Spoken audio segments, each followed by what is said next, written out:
जैसा कि आप लोग जानते हैं बड़ा अहम साल है ये, अमेरिका में भी इलेक्शन ईयर है और इससे पहले डोनाल्ड ट्रंप जो पहले भी सदर रह चुके हैं अमेरिका के, अब भी सदारती उम्मीदवार हैं, काफ़ी ज़्यादा ख़बरों में हैं। उनके हवाले से, माली करप्शन के हवाले से आज जूरी का एक फ़ैसला आया है और ट्रंप साहब का जो उसके ऊपर मौक़िफ़ आया वो ये कहते हैं कि जी ये बड़ा ही गैर मुनसिफाना फ़ैसला है और जजेस ने ये अच्छा फ़ैसला नहीं दिया। लेकिन बहरहाल अभी इसके ऊपर हतमी फ़ैसला जो सज़ा सुनाई जानी है वो जुलाई में है। उससे पहले ये जूरी की फाइंडिंग्स हैं जिसमें उन्हें गिल्टी करार दिया गया। लेकिन इस सारी चीज़ का क्या असर पड़ेगा उनकी इलेक्शन मुहिम पर, इस पर भी बात करना बड़ा ज़रूरी है। और फिर थोड़ी ये भी बात करेंगे कि क्या आगे चलकर कोई तब्दीली अगर अमेरिका में आती है एडमिनिस्ट्रेशन में तो क्या उसके कोई असरात पाकिस्तान पर भी मुरतब होंगे, इस पे बात करेंगे। हमारे साथ इस वक्त साजिद तारड़ साहब मौजूद हैं, आप साबिक मुशीर हैं डोनाल्ड ट्रंप के, उनके साथ इस मामले के ऊपर गुफ्तगू करेंगे। तारड़ साहब आपका बहुत बहुत शुक्रिया, आपने प्रोग्राम के लिए वक्त दिया। तारड़ साहब सबसे पहले ये फरमाइएगा, आज जो ये फैसला आया है इस पे ट्रंप साहब तो मुतमईन दिखाई नहीं दे रहे, तो आप भी समझते हैं कि इंसाफ पर मबनी नहीं है? क्योंकि पहले तो हम ये समझते थे कि जी सब लोग कहते थे पाकिस्तान का जो स्टैंडर्ड है अदालतों का, अदालती निज़ाम, वो तो बाहर जैसा होना चाहिए। अब अगर बाहर के लोग ये इस तरह से बिहेव करेंगे कि जी जजेस बायस्ड हो गए और इस तरह के फैसले आए हैं, तो फिर हमें तो लगेगा पाकिस्तान में और उधर कोई फ़र्क नहीं है। ये कितना जस्टिफाइड है? मैं समझता हूं कि आप बिल्कुल ठीक कह रही हैं। अमेरिका में चेंजेस अभी सबसे पहले तो ये बताना चाहूंगा, अमेरिका में ये पहली दफा कोई साबिक सदर जो है उसको इस तरीके से अदालतों में घसीटा गया और उसके पीछे सियासी मोटिव्स मौजूद हैं। अब मैं जरा थोड़ा सा बताना चाहूंगा आपको कि ये केस था क्या। 8 साल पुराना केस है, स्टैट्यूट ऑफ लिमिटेशन इसके एक्सपायर हो चुके थे। और दूसरा यहाँ पे सबसे ज्यादा जो बताने वाली बात यह है कि डोनाल्ड ट्रंप साहब को व्हाइट हाउस से गए हुए 3 साल हो चुके हैं और 3 साल डिपार्टमेंट ऑफ जस्टिस को कुछ नहीं हुआ, जमहूरियत को कुछ नहीं हुआ। लेकिन जो ही वो सदारती उम्मीदवार बनते गए हैं उनके ऊपर 90 के करीब चार्जेस लगा दिए गए हैं, जो कि अल कपोन एक शिकागो के गैंगस्टर थे, कभी उनके ऊपर भी इतने केसेस नहीं थे। और फिर एक ऐसी स्टेट में इंटेंशनली लेके जाया गया जो कि एक डेमोक्रेट स्टेट है, हैवीली डेमोक्रेट स्टेट है, और वहां से ज्यूरी जो है, इम्पार्शियल ज्यूरी मिलना इम्पॉसिबल थी। और उस पर मुसलसल डोनाल्ड ट्रंप साहब अपने एतराज का उसका इजहार करते रहे। फिर उन्होंने चेंज ऑफ वेन्यू के लिए जो है वो रिटन रिक्वेस्ट की, उसको डिनाई किया गया। और उसके बाद आज जो हुआ है, दर हकीकत ये अमेरिका पहले जंग नहीं हार रहा। पिछले तकरीबन 4 साल से, जब से फॉल ऑफ काबुल हुआ है, उसके बाद रेड सी हुआ है, गाजा के अंदर जंग है जिसपे पैसा सारा अमेरिकन है, वहां पे बम सारे अमेरिकन हैं, लेकिन इजराइल अमेरिका की बात नहीं सुन रहा। मैं पिछले 35 साल से मेरा अमेरिका में 35 साल मुझे हो चुके हैं, इतना कमजोर, लाचार, बीमार, बेकार अमेरिका मैंने आज तक नहीं देखा। लेकिन आप जिस तरह कह रही थी कि पाकिस्तान और अमेरिका में फर्क नहीं है, फर्क इंसानी जिबिल्लत है। उसमें जब भी उसको हाथ पड़ेगा वो करेंगे जहां तक जा सकेंगे। मैं समझता हूं कि इस वक्त आधा अमेरिका आज भी समझता है कि 2020 के इलेक्शन भी चोरी हुए थे अमेरिकन से। और आज सबसे बड़ी बात यह है कि कई अमेरिकन सेनेटर जो हैं और कई और कांग्रेसमैन इस बात का इजहार कर चुके हैं कि 2024 के इलेक्शन भी रिग्ड इलेक्शन होंगे।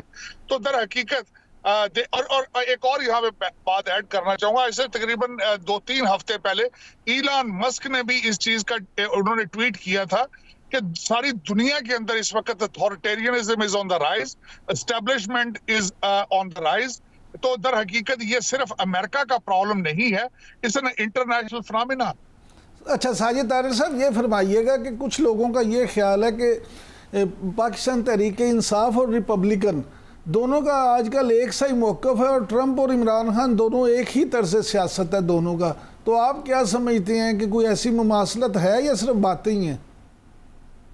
मैं बिल्कुल डिसएग्री करूंगा इस बात से कि पाकिस्तान और अमेरिका के हालात कंप्लीटली डिफरेंट हैं।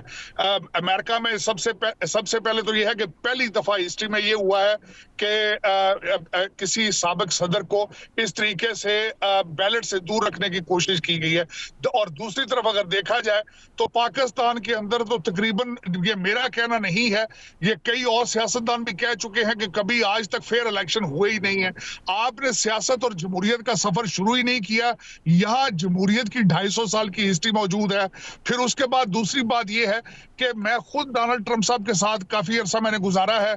यहाँ पे कोई भी काले बकरों के साथ चीजें नहीं होती थी। यहाँ पे चीजें जो है वो जिस तरह आपके तस्वीरें देख देख के प्रमोट किया जाता था अफसरों को, और इस तरह की कई चीजें होती थी, वो पाकिस्तान के अंदर ही हो सकती हैं, यहाँ पे नहीं है।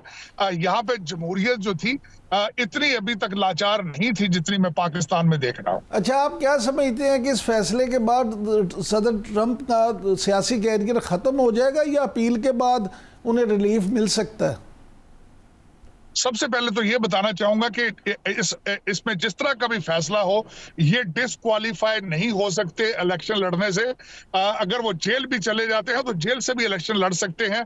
और दूसरा, यहाँ पे आजकल जो हालात देखे जा रहे हैं, डोनाल्ड ट्रंप साहब की पॉपुलैरिटी पहले से मजीद बढ़ती जा रही है। ये फैसला, इस फैसले के रिजल्ट के आने के बाद भी उनकी पॉपुलैरिटी का ग्राफ बढ़ता जा रहा है। उसकी छोटी सी मिसाल ये देना चाहूंगा कि जब ये ज्यूरी अपना फैसला सुना रही थी तो लोग इतनी मिकदार में डोनेट कर रहे थे, उनकी वेबसाइट क्रैश हो गई। इसी से अंदाजा लगा लें। और इस केस के हवाले से आजकल डोनाल्ड ट्रंप साहब न्यूयॉर्क में थे, तो ब्रॉन्क्स में, जो कि एक ब्लू स्टेट एरिया है, न्यूयॉर्क का हिस्सा है, वहां पे एक उन्होंने गैदरिंग की जिसमें 80,000 से 1 लाख लोगों ने उसमें शमूलियत इख्तियार की।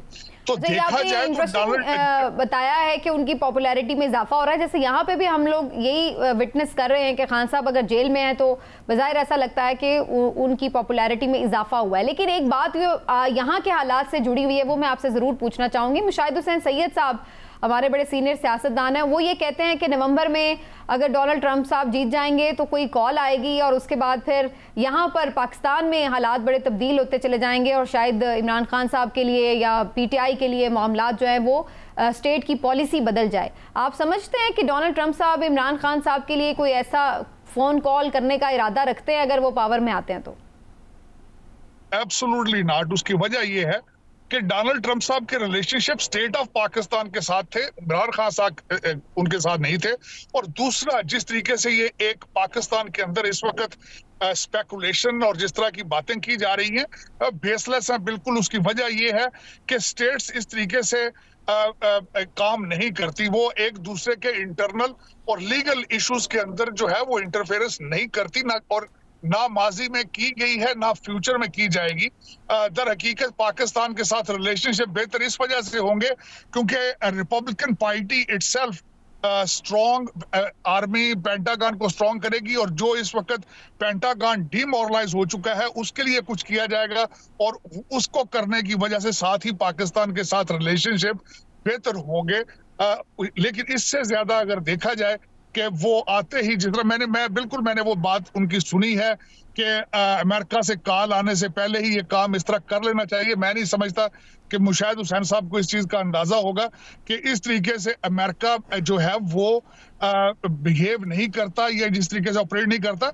अगर मैं आपको ये भी बताऊं कि आपकी करंट जो इस वक्त आपकी जो टीम इस वक्त चला रही है, आपके जनरल आसिम मुनीर साहब का दौरा बड़ा सक्सेसफुल था। पाकिस्तान की इस वक्त जो हुकूमत है, अमेरिका के रिलेशनशिप उनके भी बड़े उनके ठीक रिलेशन जा रहे हैं और मेरे ख्याल में इसी को कंटिन्यू आगे किया जाएगा डोनाल्ड ट्रंप साहब के पीरियड में।